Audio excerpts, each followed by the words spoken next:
பரபரப்பான திருப்பங்களை நோக்கி டெல்லி சட்டமன்ற தேர்தல் முடிவுகள் மற்றும் ஈரோடு கிழக்கு இடைத்தேர்தல் முடிவுகள் என்பது சென்று கொண்டிருக்கின்றது. தொடர்ந்து நம்முடன் தலைமை செய்தி ஆசிரியர் கண்ணன் நம்மோடு இணைந்திருக்கிறார். தொடர்ந்து நம்மளுடன் பேசலாம். கண்ணன், ஈரோடு கிழக்கு சட்டமன்ற தொகுதி இடைத்தேர்தல் பொறுத்தவரைக்கும் ஆண்டுகளில் ஒரு சட்டமன்ற தேர்தல், 2 இடைத்தேர்தல் அப்படிங்கிறது தொடர்ச்சியாக தேர்தல் சந்தித்து வருது.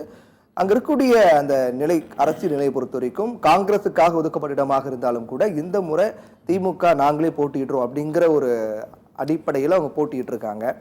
மறுபக்கம் நாம் தமிழ் கட்சி ஈரோட்டில் பிறந்த பெரியாரை பற்றி மிகவும் தரக்குறைவாக பேசி, பெரியாரு சொன்னதாக சொல்றேன் அப்படின்னு சொல்லி நிறைய விஷயங்களை குறிப்பிட்டு பேசினதும் மிகப்பெரிய சர்ச்சையாக மாறி பெரியாரிஸ்டுகள் மத்தியில் ஒரு எதிர்ப்பலை உருவாக்குச்சு. ஆனா அப்போலாம் ஈரோடு மக்கள் அமைதியாக இருந்த நிலையில அந்த எதிர்ப்பை மக்கள் இந்த ஓட்டு மூலமாக காண்பித்திருக்காங்க அப்படின்னு எடுத்துக்கலாமா? இல்ல வழக்கமா இடைத்தேர்தல் அப்படின்னாலே அது ஆளுங்கட்சி சாதகமா தான் இருக்கும் அப்படிங்கிற கோணத்துல இந்த முடிவு பார்க்கலாமா? இல்ல பெரியார் எதிர்ப்பு அப்படிங்கிற சீமானுக்கு மக்கள் எதிர்ப்பு தெரிவித்து இந்த முடிவு கொண்டு இருக்காங்க அப்படின்னு பார்க்கலாமா? பொதுவாக இடைத்தேர்தல்னாலே அது ஆளுங்கட்சிக்கு சாதகமாக இருக்குங்கிறது இப்போது அண்மை காலங்களில் அப்படி இருக்குது. இதற்கு முந்தைய காலங்களில் இந்த இடைத்தேர்தல் முடிவுகள் மாறுபட்டிருக்குது. எம்ஜிஆர் கட்சி அதிமுக ஆரம்பிக்கும் போது இடைத்தேர்தல், திண்டுக்கல் இடைத்தேர்தலில் அவர் ஜெயிச்சார். இதே போல் மருங்காபுரி உள்ளிட்ட பல்வேறு இடைத்தேர்தலில் இந்த முடிவுகள் மாறி இருக்கு.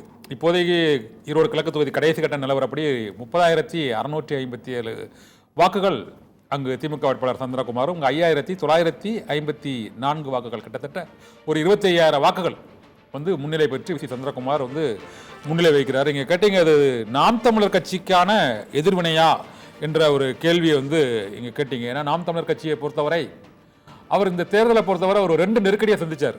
ஒன்று, நடிகர் விஜய் கட்சியை ஆரம்பித்த உடனே இந்த இளைஞர்கள் ஓட்டு, பொதுவாக கொஞ்சம் தமிழ் தேசிய சிந்தனைகள் உள்ள ஓட்டு, இந்த இரண்டுமே அந்த தாவேக்கா ஓட்டுக்குள்ள நாம் தமிழருக்கு மாறிட்டு அப்படிங்கிற ஒரு பேச்சு இருந்தது. அப்போ தான் அந்த மாநாடு நடத்தின உடனே நடிகர் விஜய் ஒன்று இடதுபுறம் இருக்கணும், இல்லை வலதுபுறம் இருக்கணும், திராவிடமும் தமிழ் தேசியமும் 2 கண்கள் என்று கூறுவதை நாங்கள் ஏற்றுக்கொள்ள முடியாது, நடு ரோட்டில் நின்றுன்னா அவர் லாரியில் அடிபட்டு இறந்து விடுவார் ஒரு கடுமையான ஒரு வார்த்தை பிரயோகத்தை சொந்த திரையுலகளாக அவரோட பல ஆண்டுகள் பழகிய அவருடைய மிகவும் இளையவரான அவருடைய தந்தையிடம் அவர் உதவி இயக்குனராக பணிற்றிய ஒருத்தர்கிட்ட இவ்வளவு கடுமையான ஒரு விமர்சனத்தை வச்சது. அவர் அந்த தாவேக்காவை கண்டு கொஞ்சம் அஞ்சிட்டார்.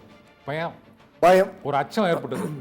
நம்மகிட்ட இருக்கவங்க கொஞ்சம் இளம் வயது உள்ளவங்க, கொஞ்சம் ஓரளவு ஒரு அரைகுறை அரசியல் புரிதல் உள்ளவங்க, ஒரு தமிழ் தேசியம் தமிழர் அப்படிங்கிற ஒரு வெறி உணர்வு, அரசியல் வெறி உணர்வங்க தான் நம்மகிட்ட இருக்கிறாங்க. இவங்க கொஞ்சம் விவரமாக அதை 2ஐயும் சேர்ந்து படிக்க ஆரம்பிச்சிட்டாங்கன்னா, திராவிட சித்தாந்தத்தையும் தமிழ் தேசியத்தை சேர்ந்து படித்தா 2க்கும் பெரிய வேற்றுமை இல்லை. நம்ம அதை 2 வேற்றுமை இருக்க மாதிரி சொல்லி தான் நம்ம ஒரு வாக்கு வங்கியை உருவாக்கிட்டு வர்றோம்.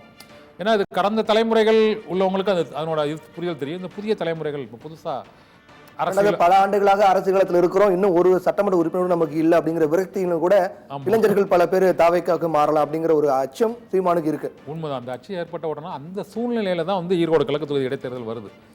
அப்போ நம்ம யாரை எதுக்கணும் அப்படிங்கிற அவங்க ஒரு முடிவு பண்ணும்போது, இப்போ அங்கே பாரதிய ஜனதா கட்சி போட்டியிடல, அதிமுகவும் போட்டியிடலங்கும் போது இந்த களத்தில் அந்த 2 வாக்குகளையும் அவங்க ஒரு அரைகுறை சித்தாந்த புரிதலோடு உள்ள அந்த மேலோட்டமான அந்த உதிரி வாக்குகள் இருக்குல்ல, அந்த உதிரி வாக்குகளை நம்ம மொத்தமாக கைப்பற்றிடலாம் அப்படிங்கிற ஒரு எண்ணத்தில் தான். அவரும் சீமானுக்கு அது தெரியாது இல்லை.